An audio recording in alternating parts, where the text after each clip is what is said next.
এবার প্রতারণার শিকার এক গরিব রিকশা চালক। স্টেট ব্যাংক অফ ইন্ডিয়ার কর্মী সেজে এক অসহায় গরিব রিকশা শ্রমিকের কাছ থেকে প্রায় ৫ লক্ষাধিক টাকা আর্থিক জালিয়াতির অভিযোগ সামনে এসেছে ত্রিপুরা খোয়াই জেলা তেলিয়ামুড়া শহরের এক হোটেল মালিকের স্ত্রীর বিরুদ্ধে। ঘটনা তেলিয়ামুড়া থানাধীন state bank of India Teliamura শাখার সামনে।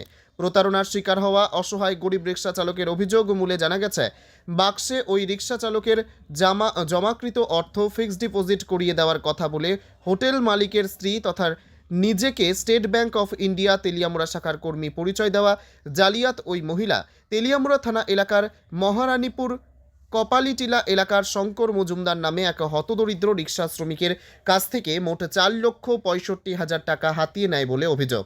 হতদরিদ্র অসহায় রিকশা চালক শঙ্কর মজুমদার যখন ওনার নিজ ব্যাংক অ্যাকাউন্ট থেকে টাকা তুলতে যায়, তখন তিনি প্রত্যক্ষ করেন মাত্র ৯,০০০ টাকা ওনার ব্যাংক অ্যাকাউন্টে পড়ে রয়েছে।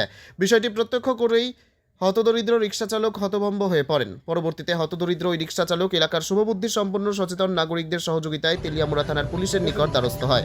পরবর্তীতে ঘটনাস্থলে পৌঁছায় তেলিয়ামুড়া থানার পুলিশ ঘটনাস্থলে পৌঁছে জালিয়াত ওই মহিলাকে প্রাথমিক জিজ্ঞাসাবাদের পর ওই মহিলা নিজ মুখে স্বীকার করেন ওনার জালিয়াতির কথা।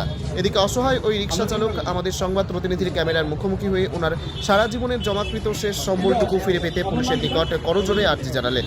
এখন দেখার বিষয়, ঘটনার তদন্তে নেমে পুলিশের জালিয়াত ওই মহিলার কাছ থেকে হতদরিদ্র রিকশা চালকের টাকা ফিরিয়ে দিতে কতটা সক্ষম হয়।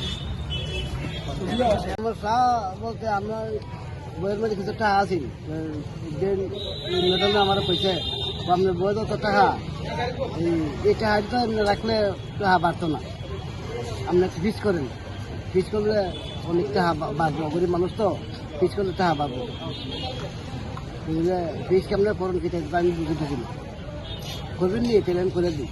কোন ব্যাংকে? কোন ব্যাংকে? স্টেট ব্যাংকে। আমি তো আমরা স্টেট ব্যাংক করি যাই না সেখানে। আচ্ছা, এ কোন জায়গা এটা? যেহেতু স্টেট ব্যাংকের সামনে মানে এলাকাটা তেলিয়ামুড়া। তেলিয়ামুড়া। আচ্ছা, কত টাকা আসলো আপনার অ্যাকাউন্টে? অ্যাকাউন্টে মোট আপনার 4,65,000 4,65,000। আচ্ছা, ওখানে ব্যাংকে গিয়ে চেক করেছি, আছে 9,963 টাকা না কত আপনি 66 টাকা। মানে আপনার অ্যাকাউন্টের থেকে আপনার না জানা টাকা তুলে দিয়েছে, মানে আপনি জানতেন নি ব্যাপারটা? আগে জানতাম না তো। আচ্ছা। ওই গতকালকা জানছি, বলতে এই গত মাসে ওই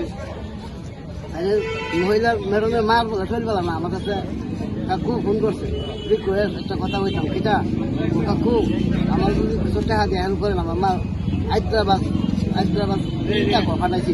কে কে কইছে এটা? ম্যাডাম না মহিলা। আচ্ছা, কি নাম ওনার জানেন নি? নাম জানি না। তাই নাকি এসবিআই স্টাফ? ওই ব্যাংকের ভিতরে তো তাহে ওখানে খবর নিলাম, ব্যাংকের ভিতরে কোনো চাকরি করে না, তাইলে আমার কইছে 75,000 টাকা বেতন ব্যাংকে চাকরি করে। আচ্ছা, মানে আপনার মিথ্যা কথা কইছে? হ্যাঁ, আমি তো মিশা না আছে জানি না, তাইলে ওখানে না বুঝলাম তাই তো মিথ্যা। কি করেন আপনি? রিক্সা চালাই, মানুষের বাড়িতে কাজ করি। কি নাম আপনার? শঙ্কর মজুমদার। কোন জায়গায় বাড়ি? মহারানীপুর। তো এখন আপনি কি চাইতেছেন? তখন চাইতেছি আমাদের এটা কেমনে আমি টাকা পাইতাম, কেমনে তাইলে বিশ্বাসের মধ্যে আমার 24 টাকা হাই বাবার খাইরা নিল বা এই যে আমার টাকা পাইতাম, তাই না জিজ্ঞাসা করেছে, তাই না স্বীকার করছে টাকা দিব, তাই না স্বীকার করছে দিব টাকা, তাই না মানে টাকা তুলছে যে এটা স্বীকার করছে, জানেন না? স্বীকার করছে তো, স্বীকার করার পরই পয়সা টাকা দিয়া দিব আজকে না কালকে। আমি যদি টাইম বাজি না আমার লোক লইছি, আমি তো যা বুঝলাম দেখি লোক লইছি, এরা যেমনি মানে যেমনি খোয়া নিয়ে এরা ওখানে প্রশাসনের লোক আছে। আপনার পুলিশ জানাইছেন নি ব্যাপারটা? পুলিশ জানাইছি, পুলিশ আইছে, পুলিশ আমার কইছে একটা সময় আমার। আচ্ছা।